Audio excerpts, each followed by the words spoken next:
Buenos días, mi coronel. Muchas gracias. Presentamos, como siempre, nuestro cordial saludo de bienvenida a todas las personas que nos escuchan en directo por la transmisión de Zoom y por Facebook, y a quienes nos verán posteriormente en las redes de la Fundación Excelencia, Liderazgo y Transformación.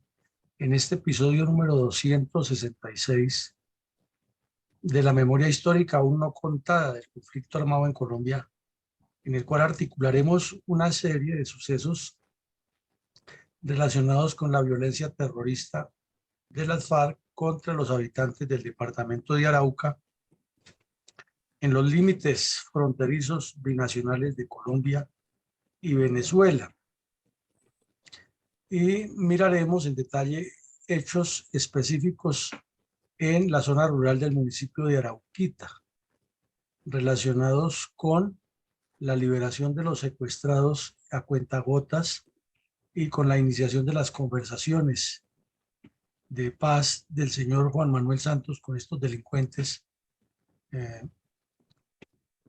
durante su gobierno, y cómo, a pesar del esfuerzo, el sacrificio de los soldados y las fuerzas militares para traer la paz, el mismo mandatario, presa de su vanidad y su deseo de ser Premio Nobel de Paz, echó por la borda todo este trabajo institucional y terminó legitimando a unos delincuentes que estaban completamente arrinconados y que no les quedaba otra opción que rendirse o seguir cayendo en combate.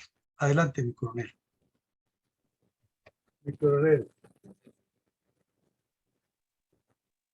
a partir de su aparición de la 10ª cuadrilla de las FARC en los límites colombo-venezolanos, ha perpetrado innumerables actos terroristas contra los habitantes del departamento de Arauca, área donde el grupo criminal ha constituido una importante retaguardia estratégica para el bloque oriental de las FARC. Podemos ver y escuchar el video que nuestra Fundación Excelencia, Liderazgo y Transformación resalta en su programa institucional de la memoria histórica aún no contada del conflicto armado en Colombia.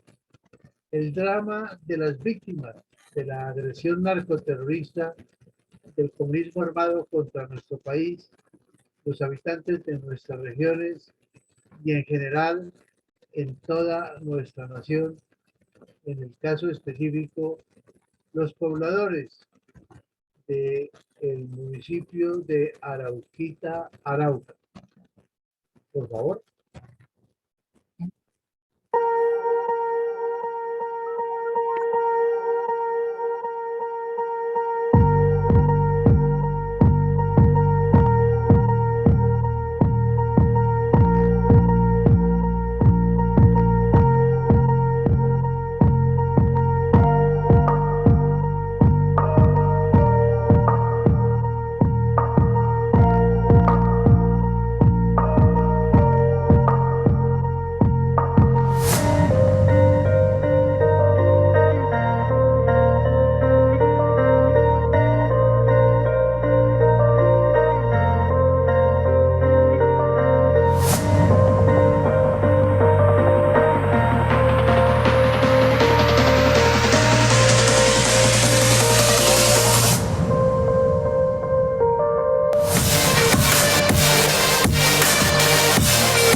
Mi coronel, hoy es jueves 2 de febrero del 2023.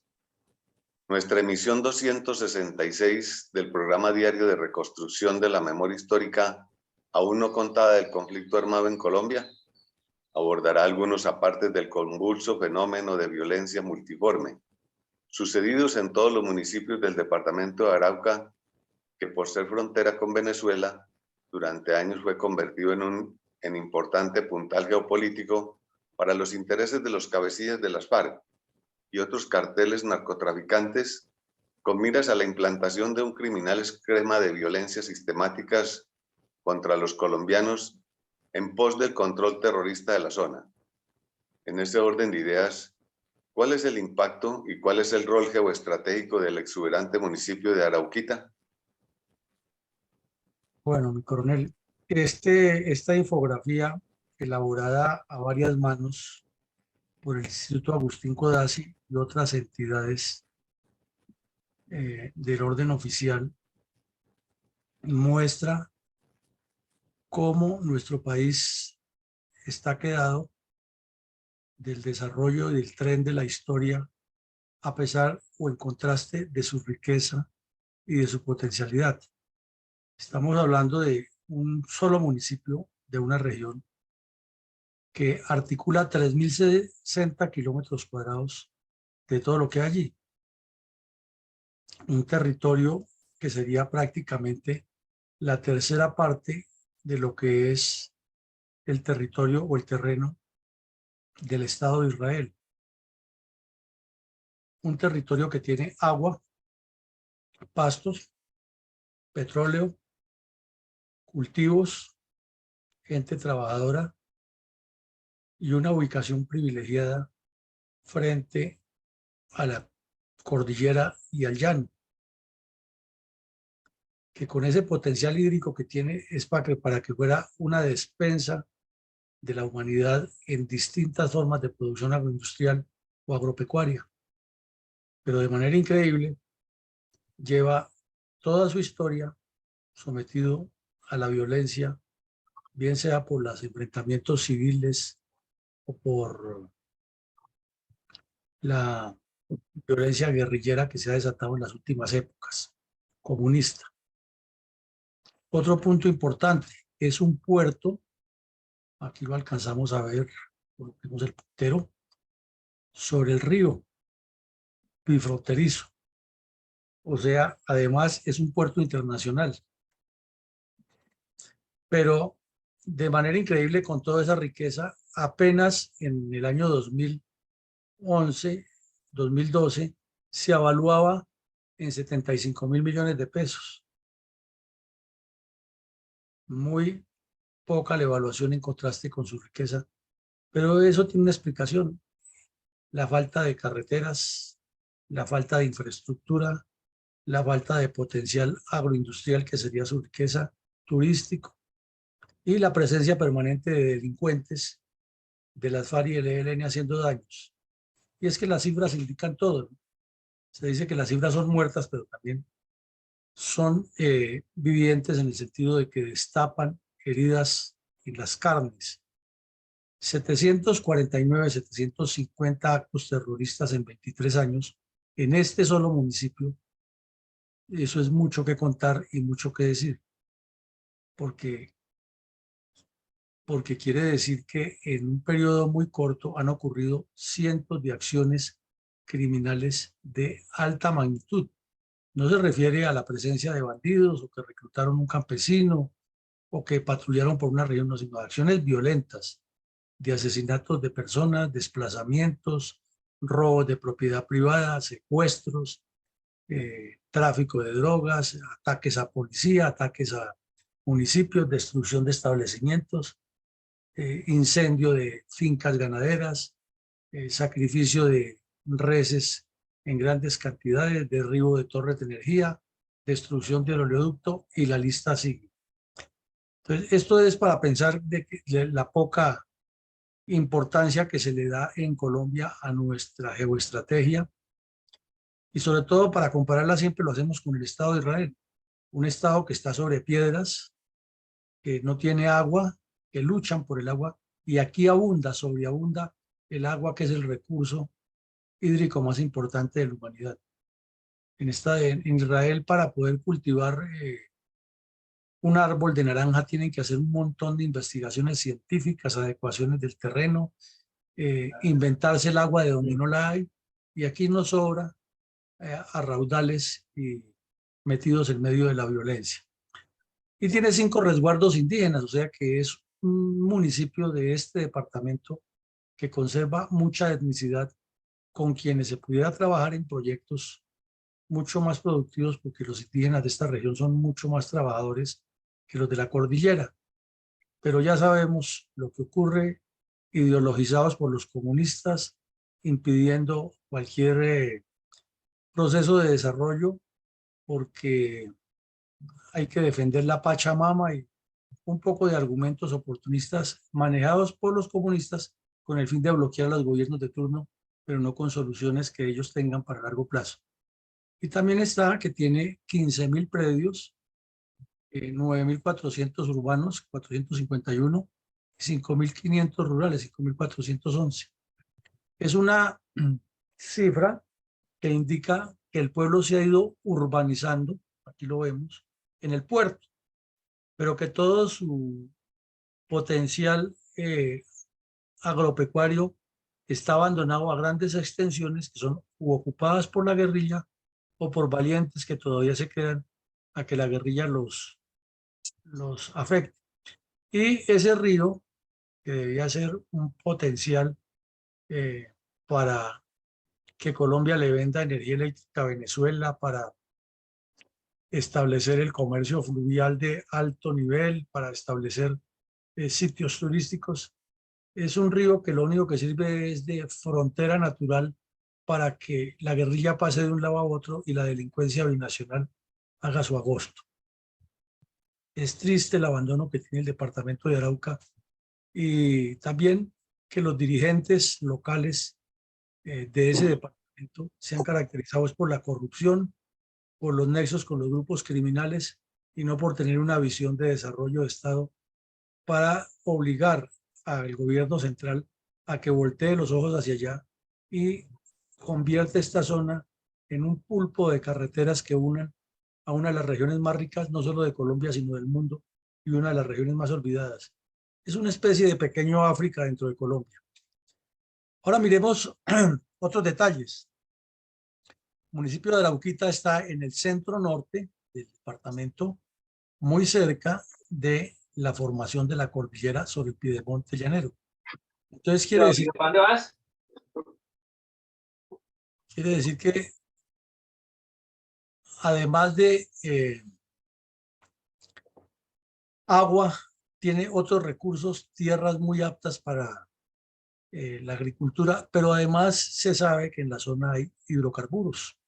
Entonces, es una región que ha tenido muchas dificultades para desarrollarse. Y este mapa nos presenta una serie de carreteras, pero son carreteras de muy mala calidad. ¿Qué sucede? Que cuando llueve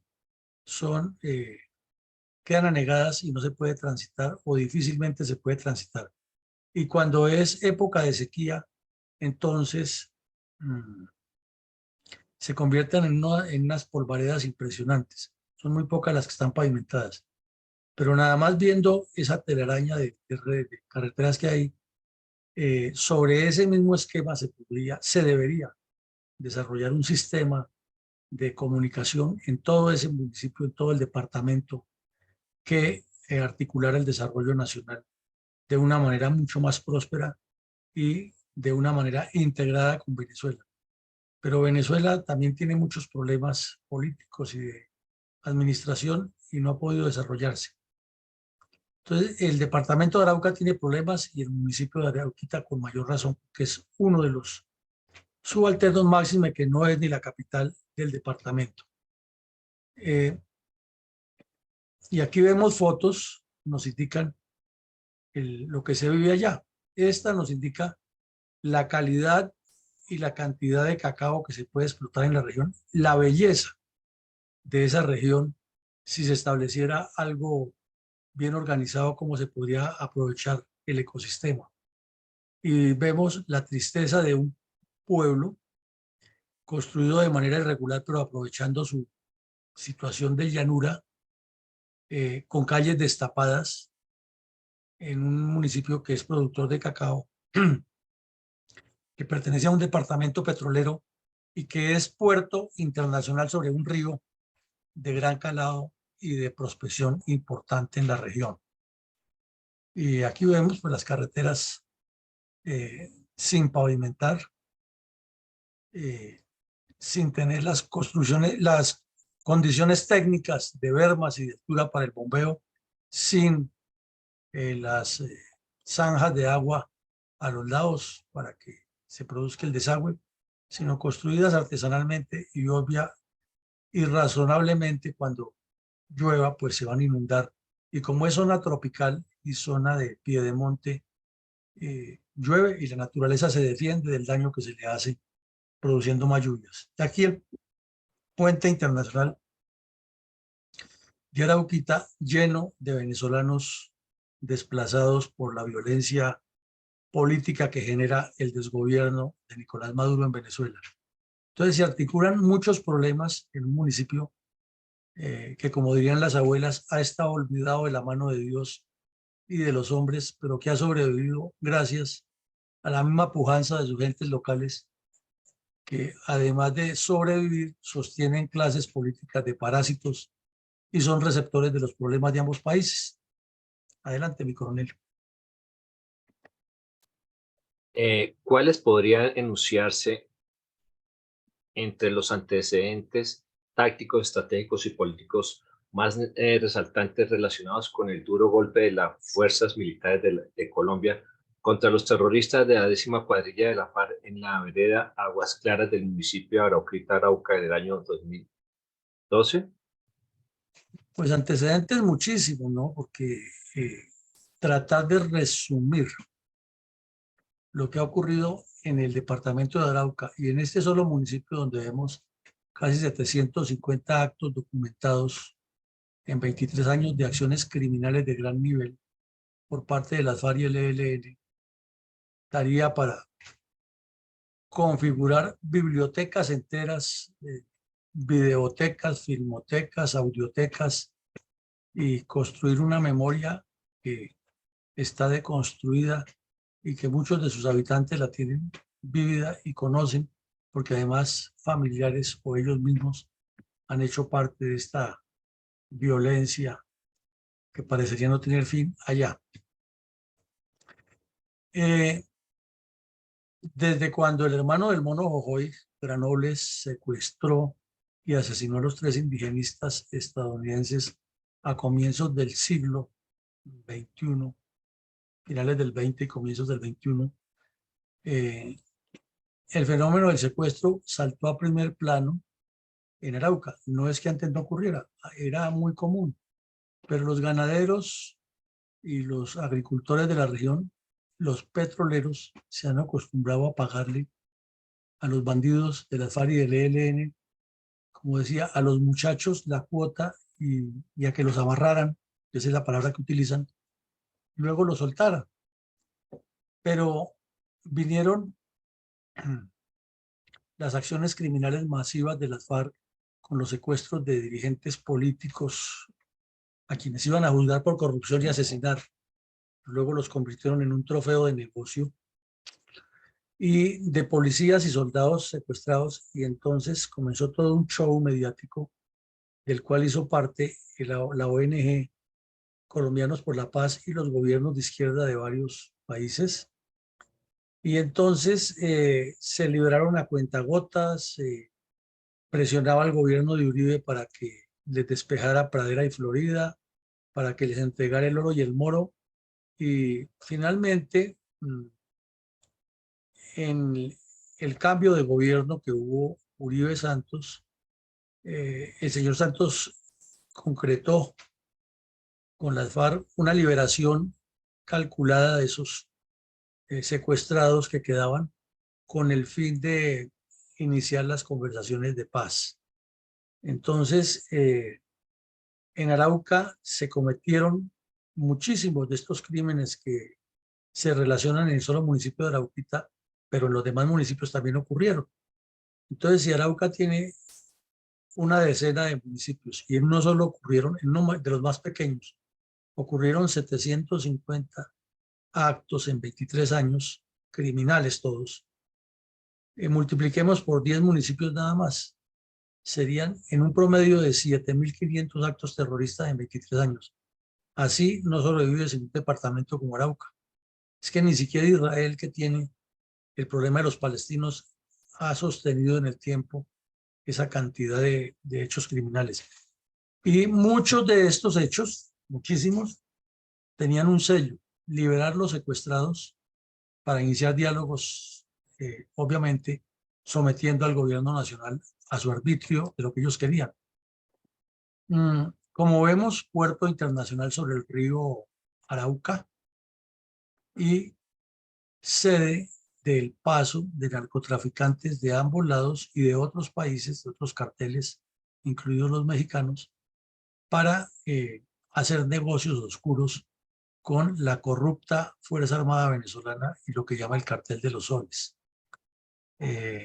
Por esa época, antes de que ocurrieran estos hechos, unos periodistas españoles del periódico El Mundo y un señor de apellido Bari, si no estoy mal, que viajaba por todo el continente, por todo el mundo, documentando conflictos, publicaron cómo al otro lado de la frontera había campamentos grandísimos de las FARC en los cuales se procesaba coca, se entrenaba terroristas, venían irlandeses, españoles, hasta miembros de ETA y Al-Qaeda estuvieron allá, miembros de la Peshmerga turca, y de todo tipo de delincuentes pasaban por este sector. Pero al final del gobierno de Uribe se entregaron hasta las coordenadas exactas donde estaban estas cuadrillas asentadas, y al otro día el señor Santos dijo que Chávez era su nuevo mejor amigo y que esas personas ya no estaban en ese sitio donde se decía. Así dijo esas palabras textuales. Esas personas, no dijo esos delincuentes, esos terroristas, no. Y que todo era paz y amor con Chávez, y lo nombró de mediador para iniciar la farsa de La Habana. Entonces era otro punto que estaba y que sigue estando ahí, el maridaje de los carteles de la droga de ambos lados de la frontera. El bloque oriental de las FARC venía creciendo de manera sustancial con acciones nacionales e internacionales. Y entonces cometen y cometían delitos a este lado de la frontera, y cuando reaccionaban las autoridades colombianas, militares y policiales nada más, porque ni la fiscalía tenía los dientes ni los elementos para judicializarlos, ni la voluntad. Y ya estábamos en la época del señor fiscal Montealegre, que era Fiscalía de Espectáculo. Y es que en realidad, desde que se creó la Fiscalía General de la Nación, ha habido funcionarios muy probos que han avanzado y han trabajado, pero la mayoría de sus fiscales generales han sido fiscal espectáculo, casi todos creyendo que van a ser presidentes o ministros o vedettes de la vida nacional, o ya posicionados como súper abogados de grandes consorcios y bufetes para seguirse enriqueciendo en el retiro, ya como ejerciendo su profesión, dada su sapiencia y hermenéutica jurídica. Arauca tiene una larguísima, pero larguísima historia de terror, de violencias cometidas por el ELN y las FARC, y luego por los mal llamados paramilitares, sumadas a organizaciones clandestinas dentro de la población civil. Y se podría decir que directa o indirectamente no se ha quedado un solo araucano de las últimas 7 décadas que no haya tenido alguna relación con el conflicto, o porque fue víctima, o porque por circunstancias del destino terminó integrado a los grupos, o porque un familiar estuvo allí, o porque en una acción terrorista sufrió daños o pérdidas, pero es un departamento muy afectado por esa violencia. Y también se puede decir que serían contados los araucanos que no han tenido familiares integrados a estas organizaciones clandestinas que ha instaurado los diferentes grupos armados para establecer la violencia en la región. Cuando las FARC decidieron pasar en el movimiento bolivariano clandestino y en el plan estratégico del 2000, corrijo, de 1993, para la toma en el 2000, como lo planeaban, establecieron 3 líneas perfectamente determinadas, 3 sectores: bloque Caribe al norte, bloque Magdalena Medio en el centro y bloque oriental en el sur de la frontera con Venezuela. 3 líneas bien definidas para pasar de un lado a otro la frontera y mantener las relaciones diplomáticas, entre comillas, como decían ellos, con los gobiernos vecinos, en particular con el de Venezuela. Y como si fuera una desgracia caída del infierno a la tierra, subió al gobierno de Venezuela el populista Hugo Chávez, y encontraron al otro lado de la frontera no el cobijo que necesitaban, porque ya lo tenían. Eso lo hemos dicho varias veces y es importante resarcirlo para la audiencia. Antes de que estuviera Chávez, ya los gobiernos de la llamada derecha de Venezuela tenían relaciones con las FARC y se reunían allá, e inclusive, como existía por esos años una tendencia de unas envidias y unos odios que han pervivido por muchas generaciones entre las dirigencias políticas de Venezuela y los gobiernos de Colombia, y eso no se puede negar. Entonces, de una u otra manera, cobijaban y albergaban a las guerrillas, e inclusive tenían la justificación maniquea de que ellos no se metían en los conflictos de este lado y que lo que se buscaba era que hubiera la paz, y ellos estaban dispuestos a coordinar y a ser garantes de la paz en Colombia. Infortunadamente, ese mismo argumento lo copió Chávez y lo copió Maduro para sus intereses comunistas. Antes los otros lo manejaban con sus intereses de diferencias y disputas entre élites, y ahora los comunistas en cabeza de Maduro y antes de Chávez lo utilizan como una forma de socavar a Colombia. En ambos casos negativos. Por eso las FARC se ubicaron en esa región fronteriza en 3 líneas, 3 sectores bien determinados con los bloques. Innumerables los ataques terroristas y el sicariato. Allá en Arauca sí que se ha presentado eso. Y los tiran en la sabana y allá, si no los encuentran, se desaparecen, pero asesinan personas sin ton ni son por distintas razones relacionadas con el terrorismo. Entonces, ese solo hecho daría para publicar muchos documentos, elaborar muchos documentales. Y de eso no se menciona por ningún lado, ni los documentos de investigación que se han hecho, ni en la búsqueda de desaparecidos que se están haciendo después de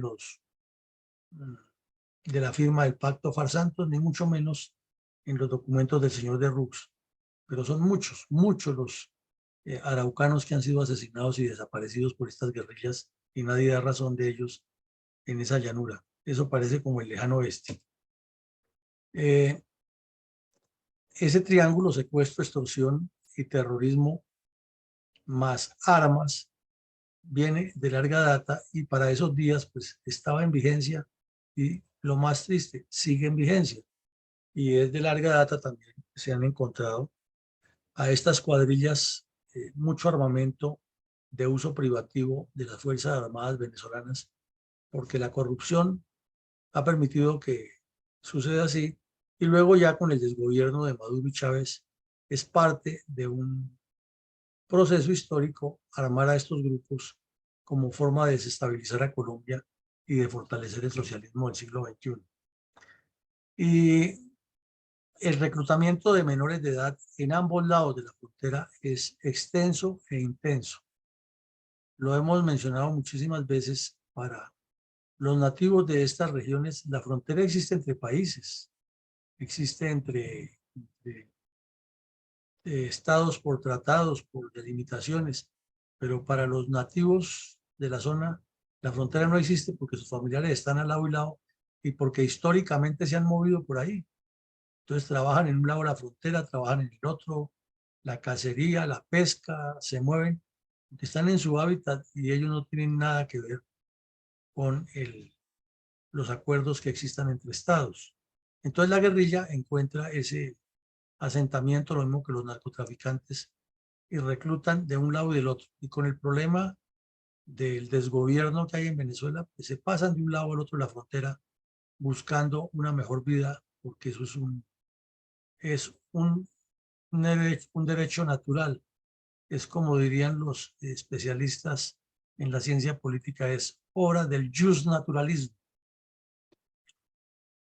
Y el Frente Internacional de las FARC estaba para la época muy activo en Venezuela y en otros países, promoviendo los diálogos con la complicidad del señor Chávez, que se prestaba para todos los shows en consorcio con los Kirchner en Argentina, con Mujica en Uruguay, con Lula en Brasil, Correa en Ecuador, Evo Morales en Brasil. Es decir, parecía como una demostración o un símil del pacto histórico, pero a nivel continental, donde se reunió lo peor del continente para conspirar contra Colombia.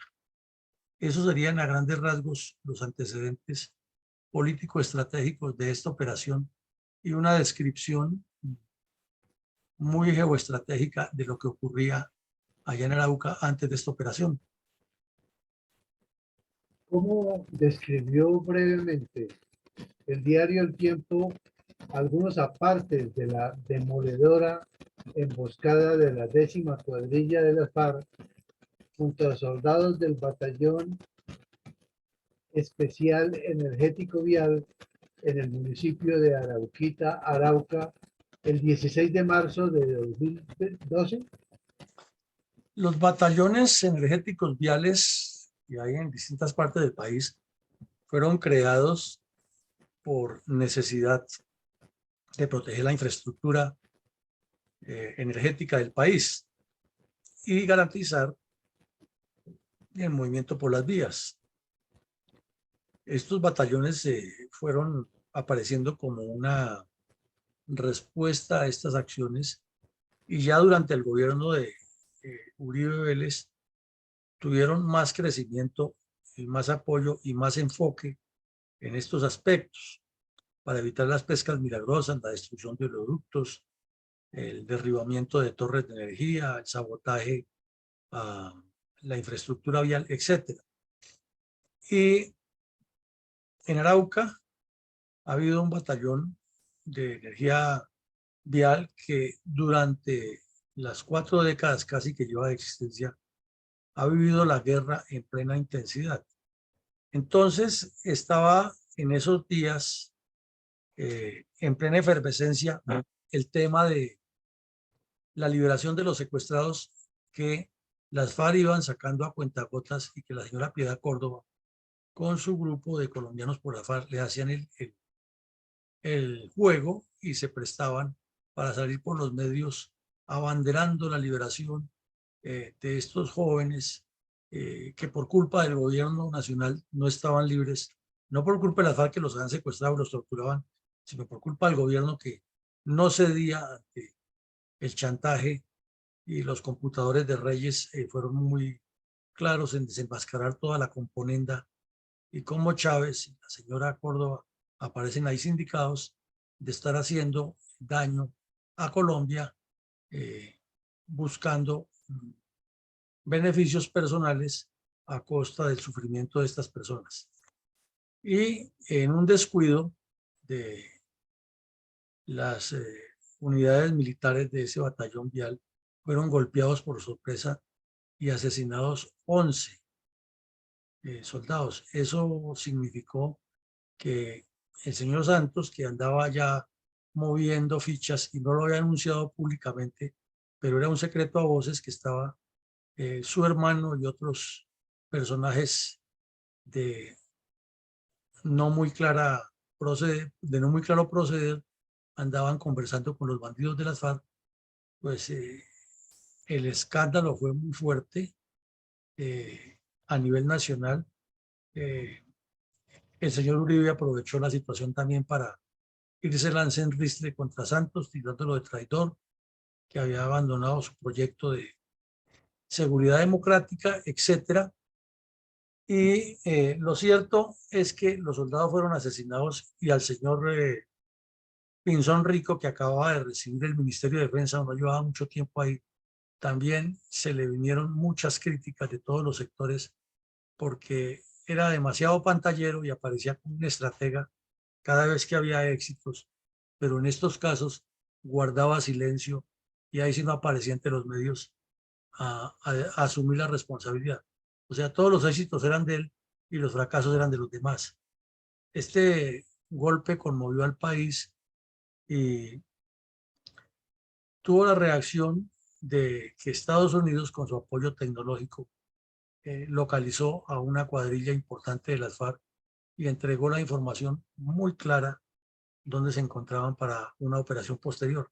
Pero fue un golpe demoledor, fue una acción criminal de la mayor incidencia y tuvieron el cinismo de decir y publicar ante los medios que así hubiera muerto Alfonso Cano unos meses antes y el Mono Jojoy también unos meses antes.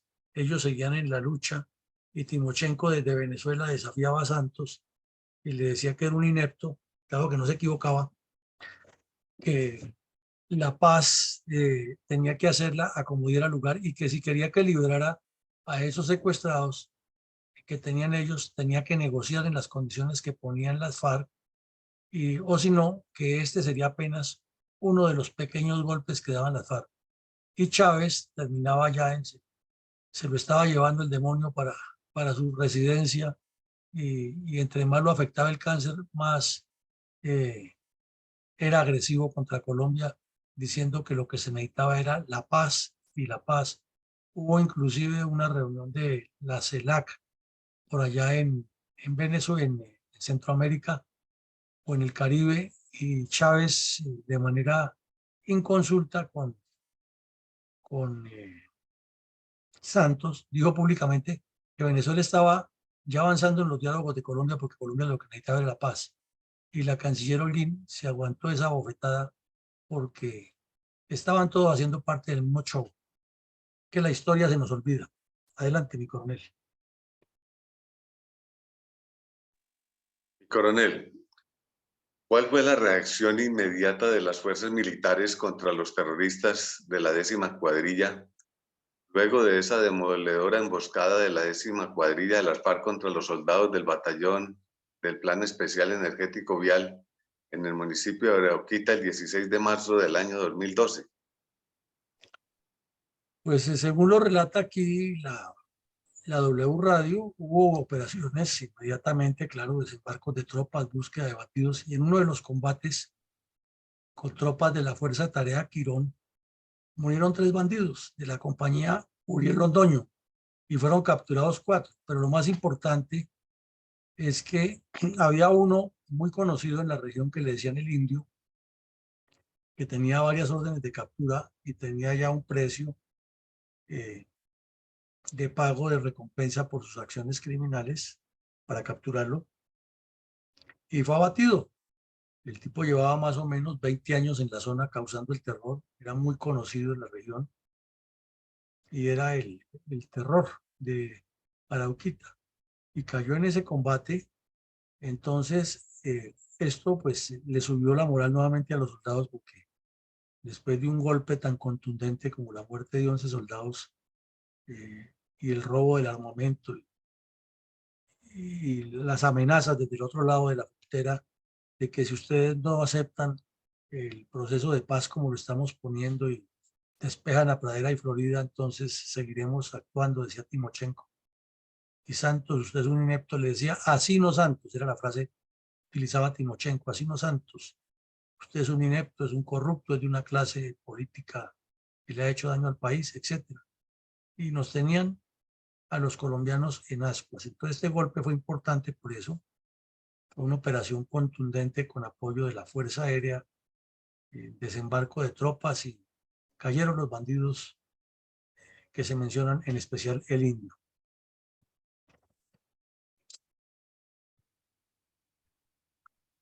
¿Cuál fue la reacción inmediata de fuerzas militares contra los terroristas de la 10ª cuadrilla luego de la demoledora emboscada de la 10ª cuadrilla y la FARC contra los soldados? ¿Cómo describió el diario El País de España la muerte en combate de 33 terroristas de la FARC luego de una exitosa operación aeroterrestre de las fuerzas militares en la vereda Aguas Claras del municipio de Arauquita, Arauca, el 20 de marzo del 2012? Bueno, el general Navas, que lo vemos ahí en la foto, estaba de comandante general y pues asumió esa responsabilidad de perseguir y localizar y perseguir a estos bandidos, perseguir o localizarlos y darlos de baja. Y la inteligencia de Estados Unidos, sus equipos técnicos, suministraron una información muy precisa y con el apoyo de la Fuerza Aérea y la Armada Nacional, la policía, todos participaron. Se organizó una operación interesante que fue todo trabajo de las fuerzas militares. Allí no hubo ninguna participación de ninguna entidad civil, además porque ellos no saben de eso. Pero claro, en el momento de la rueda de prensa apareció el señor Pinzón para lavarse las manos después de semejante fracaso que ha tenido hace poco. Lo cierto es que los bandidos fueron localizados, la Fuerza Aérea vino y golpeó contundentemente, helicópteros de la aviación del Ejército y de la Fuerza Aérea desembarcaron las tropas alrededor del objetivo. Luego de ese contundente ataque, se estableció que habían caído 33 bandidos, todos con su armamento y sus uniformes, lo que tenían, y 12 más fueron capturados y otros huyeron hacia Venezuela. El combate ocurrió en plena sabana, como se llama allá, una mata de monte, de esas que se forman en medio del estero, y allá los localizaron gracias al trabajo de inteligencia técnica de Estados Unidos y de la inteligencia humana que corroboró la información exacta. Se establecieron las coordenadas precisas, se localizaron los puntos de desembarque y la Fuerza Aérea pues bombardeó como tenía que ser, los sacó de la guarida y los que iban saliendo pues caían en combate con los soldados que estaban en posiciones de bloqueo. Fue un golpe de los más importantes que dieron las fuerzas militares y quizás uno de los que forzó a que los eventos posteriores tuvieran otro resultado. Tenía de característica también que no hacía 6 meses que había caído Alfonso Cano en el Cauca y un año largo que ha caído el Mono Jojoy, y que si se miran los antecedentes, como los hemos venido reconstruyendo, también habían caído otros jefes de las FARC. Pero aquí esta cuadrilla 10ª en la frontera y con la facilidad del movimiento binacional nunca había sido golpeada de una manera tan contundente. E internamente eso tuvo muchas repercusiones. Y para el señor Chávez y todo ese conciliábulo de cómplices que tenía la FARC fue un golpe mortal, porque cayeron todos sus cómplices en Colombia y se vieron obligados a abrirles nuevas facilidades de apoyo en Venezuela para que sobrevivieran, porque entendieron que en Colombia no tenían lugar seguro y que la inteligencia técnica de Estados Unidos iba a seguir dándole esa información tan precisa a las fuerzas militares colombianas para golpearlos. Además, que las fuerzas colombianas también se han tecnificado mucho en el manejo de interceptación de comunicaciones y uso de los bits para localizar los campamentos y golpearlos con una precisión quirúrgica. Coronel, ¿cómo describió en el 2012 el diario El Tiempo los detalles de la planeación del contundente golpe de las fuerzas militares de Colombia contra terroristas de la 10ª cuadrilla de las FARC en la vereda Aguas Claras del municipio de Arauquita, Arauca? Pues aquí el periódico El Tiempo saca o publica algunas cosas que no se deben publicar, ¿no? Pero la vanidad del señor Pinzón y de sus cercanos, con tal de demostrar algo de lo que no tienen, comenzaron a filtrar información y le dieron a entender a los medios que había habido infiltraciones dentro de la guerrilla. Eso pues no tienen necesidad de contarlo. Lo cierto es que el general Navas había diseñado un plan que llamó Espada de Honor, que estaba enfocado a eso, el empleo de alta inteligencia técnica y la acción contundente, como lo ha demostrado contra Ojoy y contra Cano, y fueron resultados muy exitosos. Los detalles no tendrían por qué revelarse, no deberían revelarse, además porque ponen en peligro a quienes participaron, porque terminaron casi como pasó con la Operación Jaque, en el afán del señor Santos de autoadjudicarse algo que sus neuronas no le ayudaban a producir y de osar ante el mundo como un gran estratega y de buscar candidatura presidencial.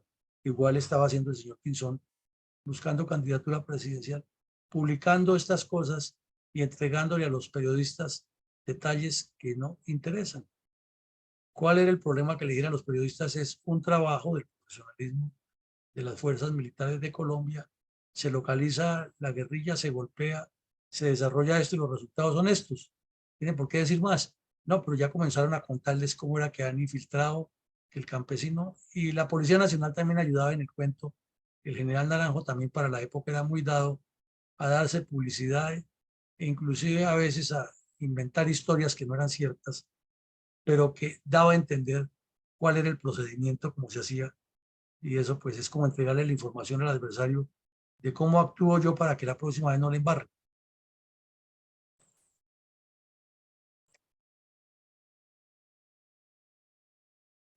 Mi coronel, Sí, sí.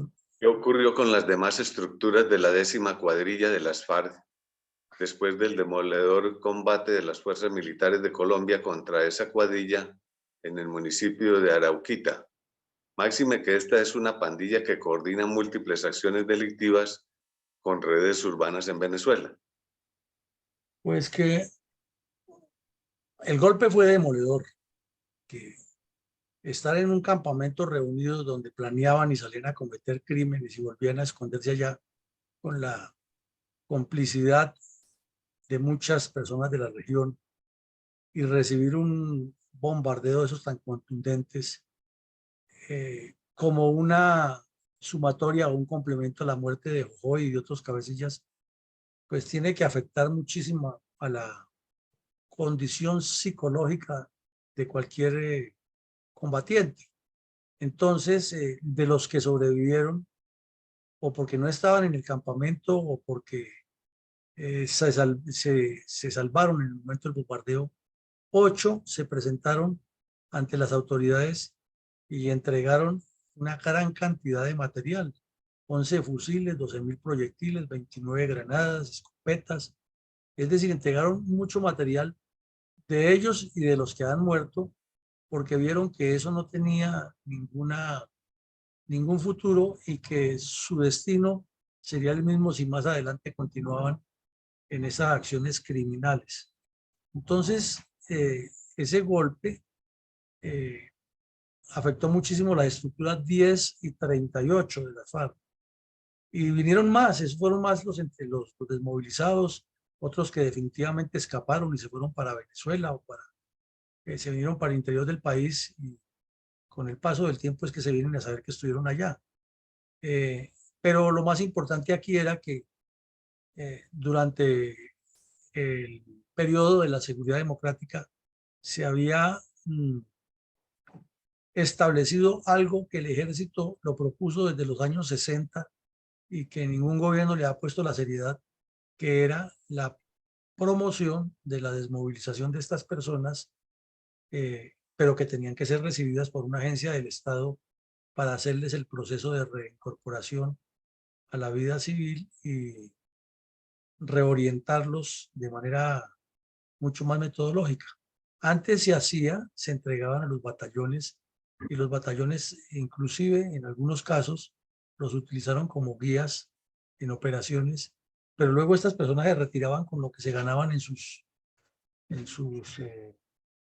recompensas que recibían por algunos golpes y no pasaba de ahí. En este caso ya quedaron sistematizados en una base de datos que maneja el gobierno nacional, y además se hizo un trabajo larguísimo por medio de la agencia El Desmovilizado de recolección de información que quedó en los archivos de ese grupo, otra en los archivos de las fuerzas militares, pero la más importante está durmiendo todavía el sueño de los justos en la Fiscalía General de la Nación. Por eso decimos, estos días lo hemos dicho y lo repetimos hoy, el señor fiscal, en lugar de ponerse a hacer campaña presidencial para el 2026, debería más bien desempolvar todos los archivos y reabrir las investigaciones contra todos los que tienen que ver con las FARC. Están ahí en los testimonios de estos bandidos que se desmovilizaron, en los computadores y los documentos que se les incautaron. Pero fue un golpe tan trascendental que multiplicó la deserción en las cuadrillas 10 y 38.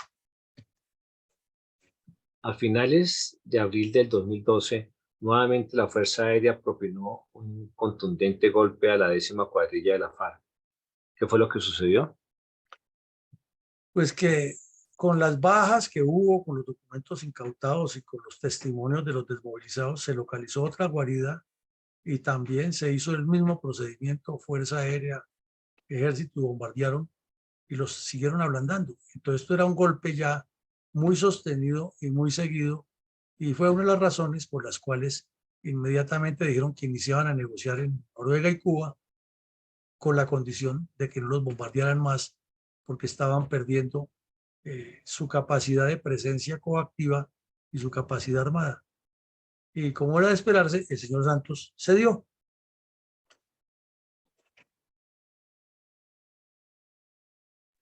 ¿Cómo informó la cadena radial Caracol los detalles de la baja del terrorista conocido como alias El Indio, encargado de las finanzas de la 10ª cuadrilla de las FARC en septiembre de 2012? Bueno, entonces retomamos el tema del indio porque fue muy importante, y es que pues en material que se le encontró y todo lo que se supo, se encontró que 2 de los muertos y 1 de los capturados eran venezolanos. Entonces eso corrobora que es un trabajo largo que han hecho en la frontera, tanto de reclutamiento de las FARC como de trabajo del Partido Comunista Colombiano y los comunistas venezolanos. Por esa misma época, recordemos que en Venezuela fueron capturados 2 terroristas muy importantes de las FARC que tenían circular internacional roja y que Venezuela debía entregarlos a Colombia y que Chávez nunca quiso entregarlos. Uno era un delincuente ya de edad que se llamaba Fernando y le decían Fernando Marquetaliano. Este bandido era de los fundadores de las FARC y tenía más o menos la idea de tiro fijo y fue capturado en Venezuela. Ya fue, entonces inmediatamente Chávez le ordenó a la justicia que lo tuvieran bajo una condición especial. Entonces estaba era como en un apartamento de 5 estrellas cuidado por la Guardia Venezolana para que nadie le fuera a hacer nada, y nunca lo entregó. Parece que el tipo después murió allá, pero de ya de edad, pero nunca lo entregó Chávez. Y el otro, que fue conocidísimo, fue el famoso cantante de las FARC, que ahora es el alcalde de Turbo no, sino de Turbaco, en Bolívar.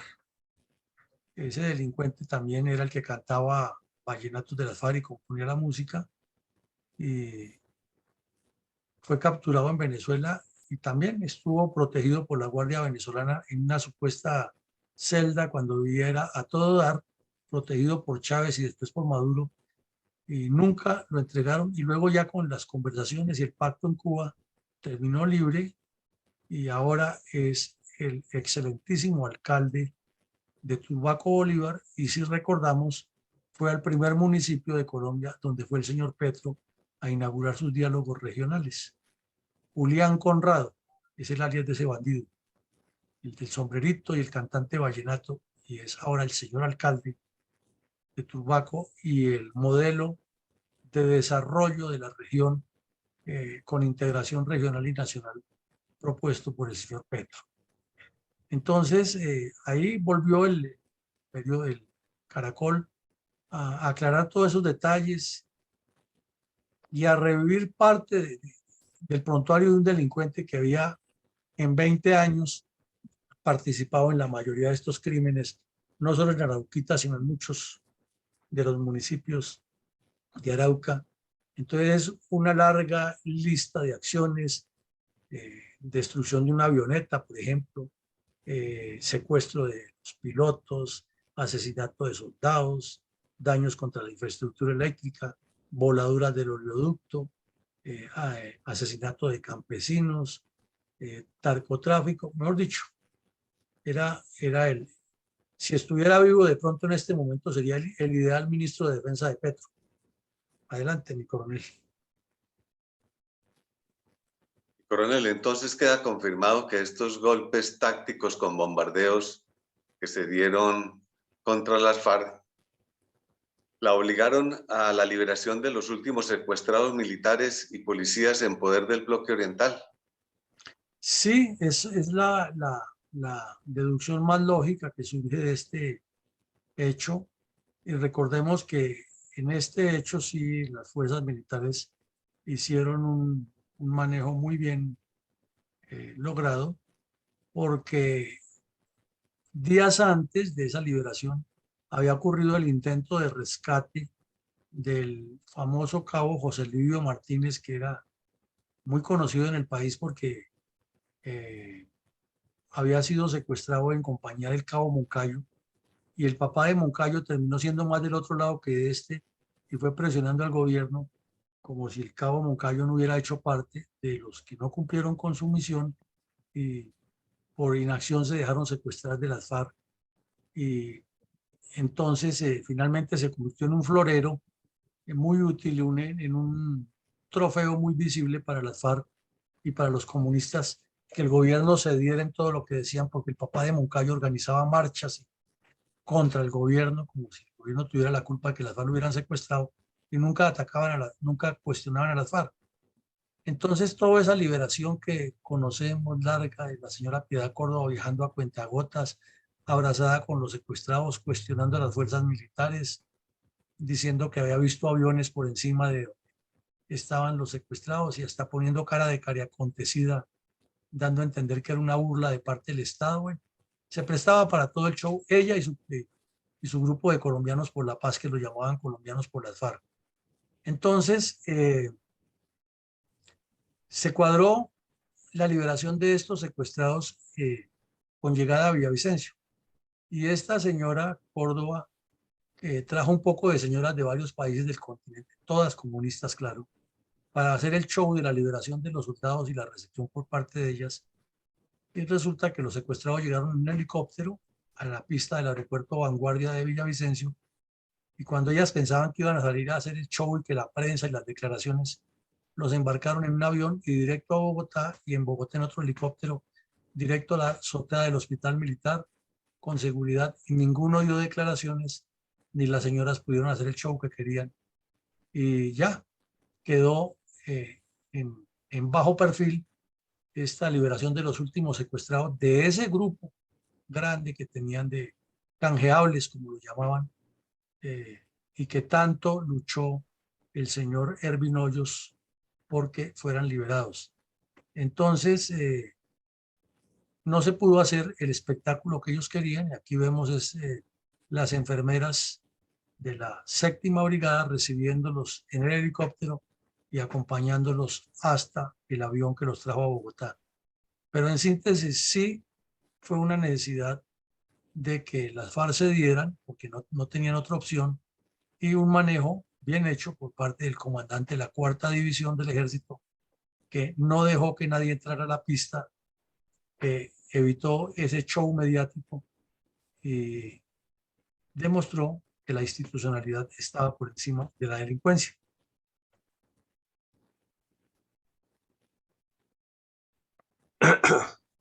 ¿Cómo resalta Fundel la memoria de los niños víctimas de la crueldad y la sevicia de la FARC, en este caso específico del reclutamiento en Arauca e inclusive al otro lado de la frontera con la complicidad de las autoridades venezolanas?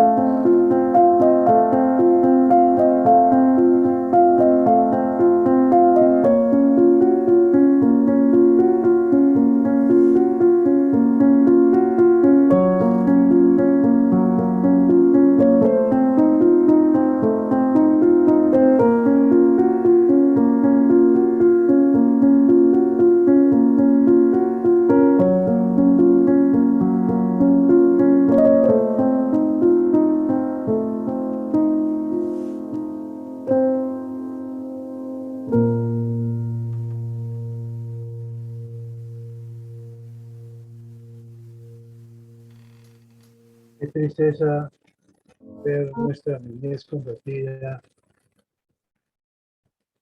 en esta gran tragedia por parte de narcotraficantes como son los de las FARC.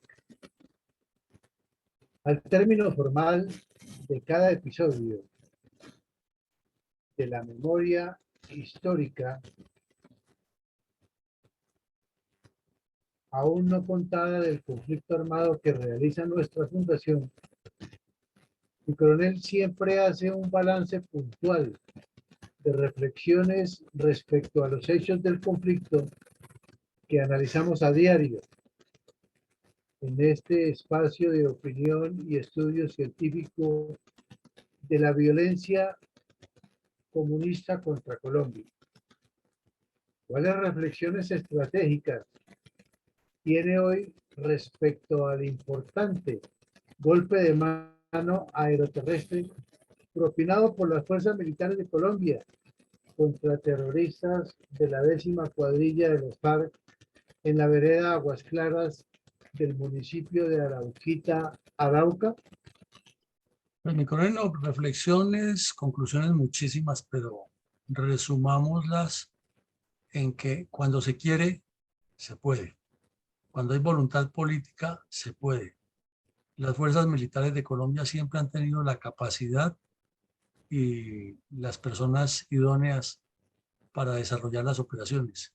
Solo que los gobiernos, con su politiquería y mal manejo de los recursos bélicos del Estado y por deseo de figuración o intereses personales, no han permitido que las fuerzas militares cumplan con su función,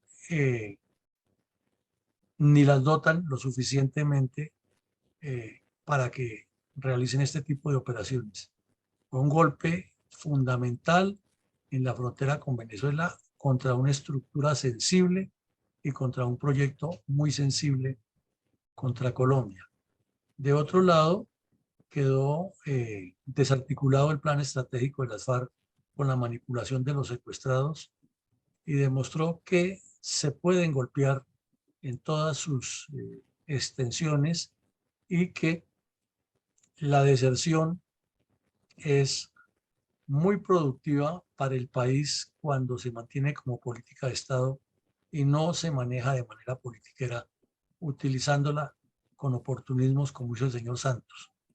Si se hubiera mantenido esa ofensiva sostenida, hubiera habido muchas más deserciones y las FARC se hubieran desarticulado y tendríamos en este momento un país diferente, con menos polarización y con la institucionalidad mucho más fortalecida. Si el señor Montealegre, desde la Fiscalía, le hubiera metido mucho más ímpetu a las investigaciones, serían muchos los dirigentes de cuello blanco que estarían implicados en esto y la justicia hubiera operado mejor. Y el narco régimen de Maduro no estuviera tan legitimado y por el contrario estaría siendo investigado en la Corte Penal Internacional por nexos con grupos terroristas y criminales. Pero si no se le da ese manejo integral, entonces una gran operación como esta pasa al recuerdo como un gran golpe táctico en un escenario de combate de guerrillas sin la suficiente incidencia en el futuro de estos grupos criminales. Adelante, mi coronel González.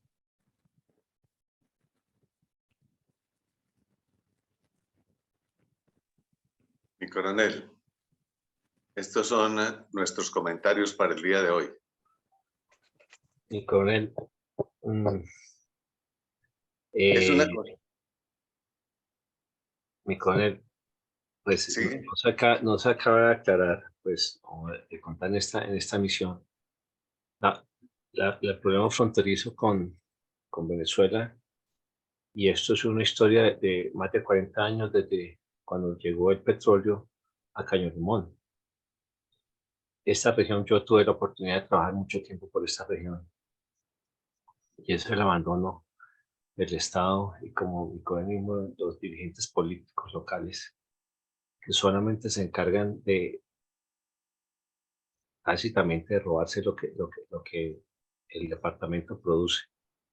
Esto ha sido una confrontación de años entre el ELN y la FARC, muchos años de confrontación con nuestros vecinos venezolanos. En tiempos anteriores, mucho tiempo atrás, los venezolanos, el ejército venezolano colaboraba mucho con el ejército colombiano y recibíamos apoyos y muchas cosas. Luego, pues ya vino la situación con Chávez y pues esto cambió totalmente. Y esta región, lo que también decía de los 749 acciones violentas durante este tiempo. Eso es de todos los días en el departamento de Arauca. Es un departamento sin ley ni orden y todas las confrontaciones habidas y por haber se encuentran allí. Bueno, muchas gracias, Vicencio, muy amable por su complemento. Entonces, ahora sí escuchemos a mi coronel González con su análisis del día de hoy. Mi coronel, es una constante la presencia del terrorismo de las FARC en las regiones ricas en yacimientos petroleros y con fuerte presencia de los dineros ilegales provenientes del narcotráfico, razón por la cual el occidente del departamento de Arauca ha sido azotado por la barbarie brutal de las FARC. De esta forma se ha obstaculizado el desarrollo de esa región, ya que de ahí es donde parte el oleoducto por donde se exporta el petróleo, que es parte importante de los ingresos para el progreso del país. Hecho que demuestra la inmensa incultura de este grupo terrorista adoctrinado por los desquiciados miembros del Partido Comunista, que han querido implantar en Colombia una perversa ideología. Y este fin no solo lo han querido lograr por medio de la violencia de las armas, sino también apoderándose del sistema educativo colombiano. Incluso han conquistado la mente de bastantes prelados de la Iglesia Católica, religión que se ha dejado infiltrar por las teorías socialistas, en especial la comunidad de los jesuitas, que por motivos de la difusión de las doctrinas de la Iglesia Católica tiene mucha ascendencia sobre la conciencia colectiva nacional y aprovechándose de ese medio ha dado credibilidad a las ideologías políticas marxistas que algunos sacerdotes han aprovechado para respaldar. Tenemos el caso de sacerdotes como el padre jesuita Francisco de Rux, quien acaba de redactar un perverso informe de la verdad sobre el conflicto colombiano, inculpando de tanto dolor y sufrimiento al gobierno y de manera insinuante a las Fuerzas Armadas. Sacerdote colombiano que recibió una profunda formación intelectual en diversas cátedras europeas, donde también pululan las ideas socialistas, y trayendo a nuestro entorno la doctrina comunista, creando conflictos similares a los que en años pasados fueron motivos de expulsión de esa comunidad. Por esta razón, es necesario contar con toda la veracidad de las masacres y los crímenes cometidos por los grupos armados comunistas, autodenominados como FARC. Es el caso del día de hoy de la violencia contra el municipio de Arauquita, para que toda la nación y el mundo sepan la realidad y no puedan ser engañados con tanta impunidad. Y de esta manera se identifique perfectamente quiénes son los grupos armados y sus ideólogos culpables del sufrimiento colombiano. Y de la forma de cómo las tropas han defendido heroicamente al país de tan letal peligro, incluso aprovechándose de la inmensa ingenuidad de la bondad de los prelados de la Iglesia, conquistados con gran astucia por el despiadado comunismo.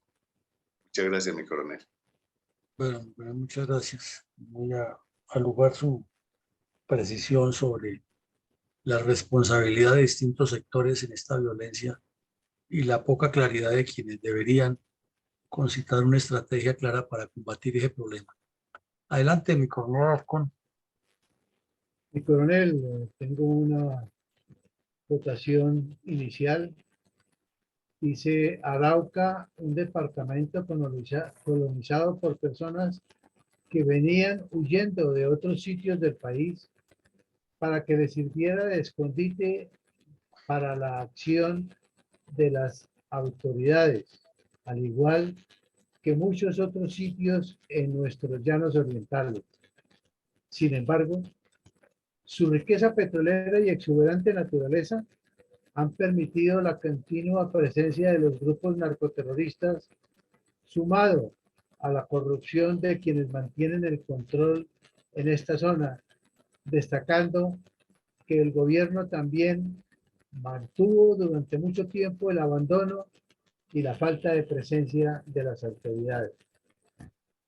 Hoy soy reiterativo en el hecho de que a diario debemos tener en cuenta la célebre frase de que dice: el pueblo que no conoce su historia está condenado a repetirla, lo que nos obliga a pensar que no podemos seguir cayendo y recayendo de nuevo en lo mismo, pues informes como los de el de Rux, en forma amañada, tergiversan los hechos inclinados solo en favor de los victimarios hoy en el Congreso, y con la posibilidad que una sesgada justicia los declare como víctimas, mientras las verdaderas legales autoridades tienen que pagar con cárcel durante varios años. Eso es todo, mi coronel. Muchas gracias. Bueno, mi coronel, muy puntual usted en repetirnos el tema de conocimiento de la historia y la responsabilidad de quienes no la han asumido y la han manejado de otra manera. Pues llegamos al final del ejercicio. Les agradecemos a todos su participación y los invitamos a que esta noche nos acompañen en la Fundación Excelencia, Liderazgo y Transformación, en la sala virtual, que tendremos un análisis de lo que ha sido la seguridad humana, con ese nombre rarísimo que le puso el señor Petro, al enfoque del manejo de la seguridad y la defensa nacional. Y la Fundación continuará mañana con otro episodio de la memoria histórica aún no contada, y nuestra tarea es imparable. Feliz día para todos.